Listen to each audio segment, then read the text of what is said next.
Hello friends, Gajendra మోక్షానికి సంబంధించిన పూర్తి వివరాలను ఈ వీడియోలో తెలుసుకుందాం.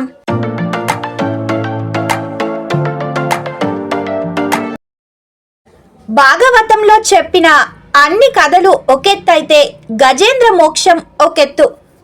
ఎవరైతే ఈ గజేంద్ర మోక్ష కథను శ్రద్ధగా వింటారో వారి పాపాలు హరించబడతాయి, దరిద్రం తొలగిపోయి ఐశ్వర్యం కలిసి వస్తుంది, గ్రహదోషాల వల్ల కలిగే పీడలు తొలగిపోతాయి.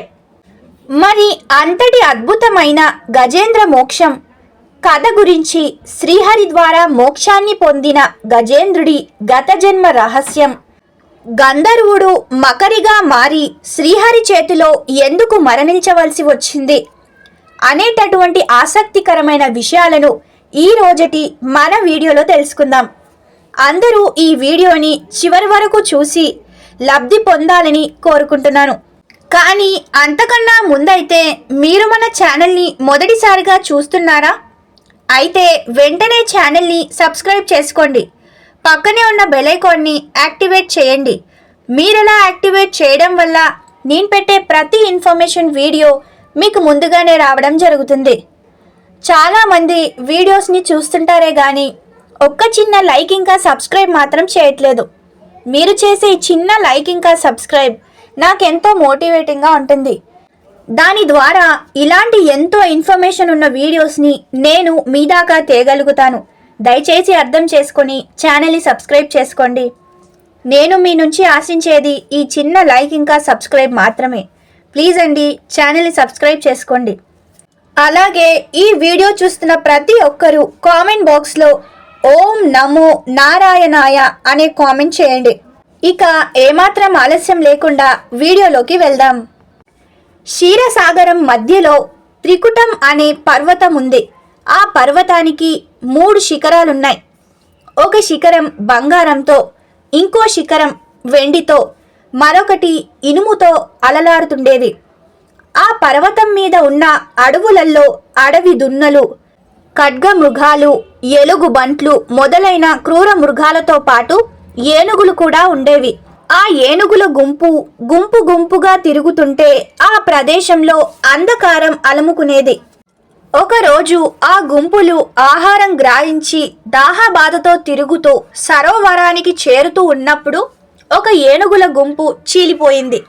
అందులోని ఆడ ఏనుగులు గజరాజుని అనుసరించి ఇంకో సరోవరాన్ని చేరుకున్నారు. అలా ఏనుగులు చేరుకున్న ఆ సరోవరం అతి విశాలమైనది. ఆ సరోవరం నిండా వికసించిన కలువలు, తామెరలు, ఇంకెన్నో జలచారాలు నివసిస్తూ ఉన్నాయి. ఆడ ఏనుగులు దాహార్తిని తీర్చుకొని జలక్రీడలు జరిపి బయటికి వచ్చిన తరువాత గజరాజు కూడా సరోవరంలోకి ప్రవేశించి నీళ్లు తాగి తొండం నిండా నీరు నింపి గగన వీధికి చిమ్ముతూ ఆడుకుంటున్నాడు.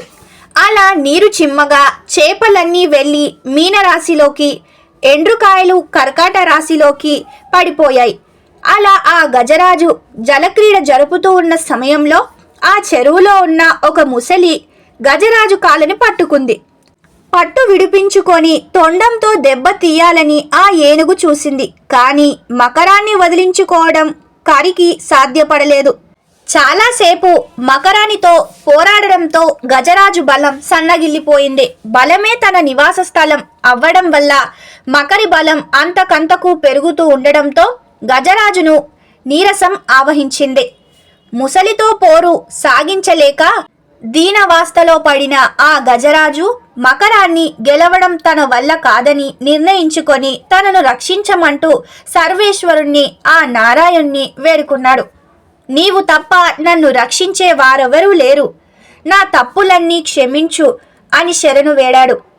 వైకుంఠం నుండి పరమాత్మ తనను తాను మర్చిపోయి రావాలని ప్రార్థించాడు. ఆ సమయంలో శ్రీ మహావిష్ణువు వైకుంఠపురిలో లక్ష్మీదేవితో కలిసి సరదాగా కబుర్లు చెప్పుతూ ఉన్నాడు. త్రికుట పర్వతంలో ఏనుగు ఆర్తితో చేసిన క్రింకరం వినిపించింది. ఆపదలో ఉన్న ఏనుగు రక్షించమని కోరుతుందని గ్రహించిన విష్ణుమూర్తి ఒక్కసారిగా అక్కడి నుండి కదిలాడు. ఆ సమయంలో లక్ష్మీదేవి చీర కొంగు ఆయన చేతిలో ఉండిపోయింది. ఆ విషయం ఆమె చెబుతూ ఉన్నా పట్టించుకోకుండా విష్ణుమూర్తి వడివడిగా వెళ్తున్నాడు. తమను ధరించవలసిందిగా శంకు చక్రాలు ముందుగా వచ్చినా ఆయన పట్టించుకోలేదు. శ్రీహరి ఎక్కడకు బయలుదేరినా క్షణాలలో సిద్ధమయ్యే గరుత్మంతుడు కూడా స్వామి ముందుకు వచ్చి అడిగాడు. గరుడ వాహనం వైపు కూడా చూడకుండా స్వామి పరుగు పరుగున వెళ్తున్నాడు.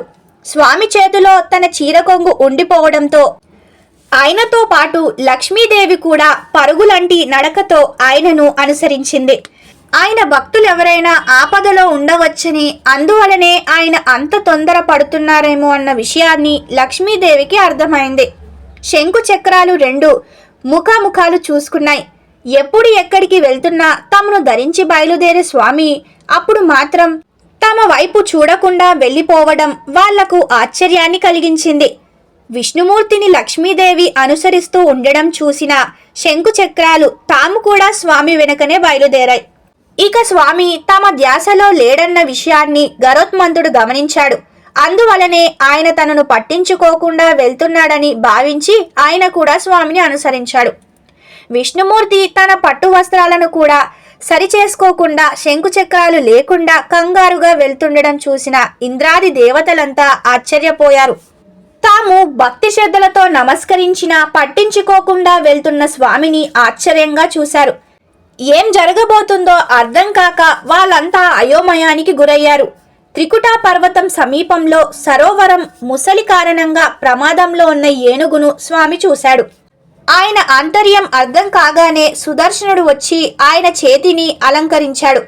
అంతే, సుదర్శన చక్రంతో శ్రీ మహావిష్ణువు ఆ ముసలి శిరస్సును ఖండించాడు. దాని తల మొండం వేరై సరస్సులో పడిపోయాయి. అప్పుడు ఆ ముసలిలో నుంచి ఒక దివ్యజ్యోతి బయటకు వచ్చి గంధర్వుడిగా నిజరూపాన్ని పొందింది. గంధర్వుడు ముసలిగా జన్మించడానికి ఒక బలమైన కారణం ఉంది. హూ హూ అనే ఒక గంధర్వుడు మహా అందగాడు. ఎప్పుడు చూసినా ఆయన అప్సరసలతోనే కలిసి శృంగార విలాసాలలో తేలిపోతూ ఉండేవాడు. అలా ఒకసారి ఆయన ఒక నదిలో అప్సరసలతో కలిసి స్నానం చేస్తున్నాడు. అదే సమయంలో దేవాల మహర్షి అక్కడికి వచ్చాడు. నదికి ఆయన స్నానానికి రావడం ఆ గంధర్వుడు చూశాడు. ఆ మహర్షిని ఆట పట్టిస్తూ అప్సరసలకు వినోదాన్ని కలిగించాలని, అలా తన గొప్పతనాన్ని చాటుకోవాలని అనుకున్నాడు. స్నానానికి వచ్చిన దేవాల మహర్షిని అనేక విధాలుగా అవమానిస్తూ ఆనందాన్ని పొందాడు. ఆయన మాటలు ధోరణి చూసి ఆ అప్సరసలు కూడా సంతోషించారు. వాళ్ళు అదే పనిగా నవ్వుతూ ఉండడంతో అతడు మరింతగా రెచ్చిపోయాడు. జరుగుతున్నదంతా చూస్తూ దేవాల మహర్షి తన పని తాను చేసుకుంటున్నాడు. ఆయన మౌనం కూడా గంధర్వుడు మితిమీరడానికి కారణమయ్యింది. ఎన్ని రకాలుగా ఆట పట్టించిన ఆ మహర్షి మౌనంగా ఉండడంతో అప్సరసలను మరింత నవ్వించాలనే అత్యుత్సాహానికి పోయాడు. నీటి అడుగు నుంచి వెళ్ళి ఆ మహర్షి రెండు కాళ్లను పట్టుకొని లాగేశాడు. దాంతో ఆ మహర్షి నీళ్ళలో పడిపోయాడు. గంధర్వుడు చేసిన పనికి ఆగ్రహించిన ఆయన నీటి అడుగు నుంచి వచ్చి తన కాళ్ళు పట్టుకొని లాగిన కారణంగా ముసలివై జన్మిస్తావని శపించాడు. దేవాల మహర్షి శాపానికి గంధర్వుడు అప్సరసలు భయపడిపోయారు. తొందరపాటుతనంతో తాను చేసిన పనికి తనను క్షమించమని ఆ గంధర్వుడు మహర్షిని వేడుకున్నాడు. అత్యుత్సాహంతో అవమానించినందుకు పెద్ద మనసుతో మన్నించమని ప్రార్థించాడు.